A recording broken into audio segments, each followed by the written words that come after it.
অনেক দিন বাদে একটা ভিডিও নিয়ে এসেছি। অনেক শরীর খারাপ, অনেক কিছু গেছে, সেসব বিষয়ে পরে আসবো, পরে একদিন শেয়ার করব তোমাদের সাথে সব কিছু। আজকে কম বেশি একটা ঘটনা যেটা সবার রাতের ঘুম কেড়ে নিয়েছে। সবাই জানো আরজিকর মেডিকেল কলেজ হাসপাতালের ঘটনাটি।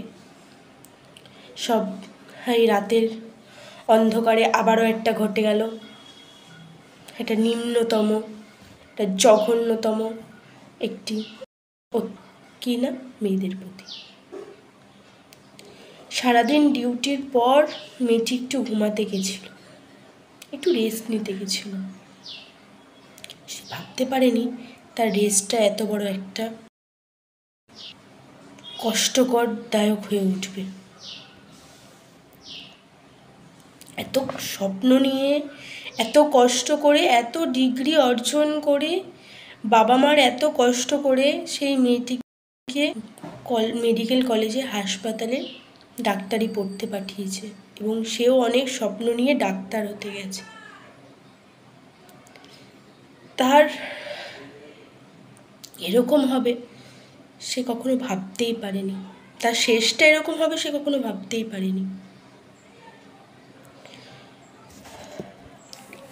ভগবানের পর আমরা ডাক্তারকেই ভগবান মনে করি, যে শেষ আশাটা আমরা ডাক্তারের কাছেই রাখি। আর সেরকম একটা জায়গায় এত বড় একটা ঘটনা ঘটে গেল, এত বড় একটা হাসপাতালে এত বড় একটা ঘটনা ঘটে গেল, কেউ জানতেই পারল না, কেউ বুঝতেই পারল না। এত কষ্ট সহ্য করলো মেয়েটা, এত যন্ত্রণা সহ্য করলো মেয়েটা, কেউ জানতেই পারল না। তার উপর গোটা রাত ধরে চলল অত্যাচার। তারপরও যখন ঘটনাটা সবাই জানতে পারল, তখন বলছে কেন এত রাতে ও একা ওখানে রেস্ট নিতে গেছিল।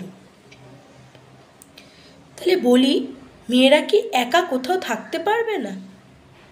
মেয়েরা একা রাতের বেলা বেরোতে পারবে না? রাত 10টার পর ঘর থেকে একা বেরোতে পারবে না?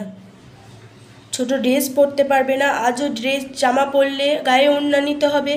সব সময় মেয়েদেরকে সব সময় কারোর প্রোটেকশন নিয়ে থাকতে হবে। কেন? তাহলে এরকম স্বাধীনতার দরকার কি, যেখানে মেয়েদেরই স্বাধীনতা নেই? মেয়েদেরই চলার পথে স্বাধীনতা নেই? সবসময় কারোর উপর ধরে মেয়েদেরকে চলতে হবে কেন? আজকে যারা ওরকম কথা বলছে, আমার মতে বলে তাদেরকে আগে ধরো। যারা প্রমাণ লোপাটের চেষ্টা করছে তাদেরকে আগে পুলিশ জেলে ঢোকাক, কারণ সব থেকে বড় দোষী তারা।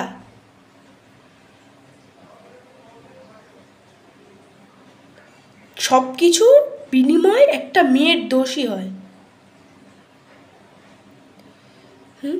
আজও কত ঘটনা এরকম ঘটলো, কোথাও মেয়েদেরকে ধর্ষিত করে করে পুড়িয়ে দিচ্ছে, কোথাও হাড় ঘোর ভেঙে দিচ্ছে। সবসময় কেন মেয়েরা নিজেদের মতন করে একটু থাকতে পারে না বলো? চলতে পারবে না? কিছু কিছু এরকম জঘন্যতম নিম্নতম মানুষের শিকার মেয়েদেরকে হতে হয়। আজও এরকম সমাজ যেখানে অনেক এগিয়ে গেছে।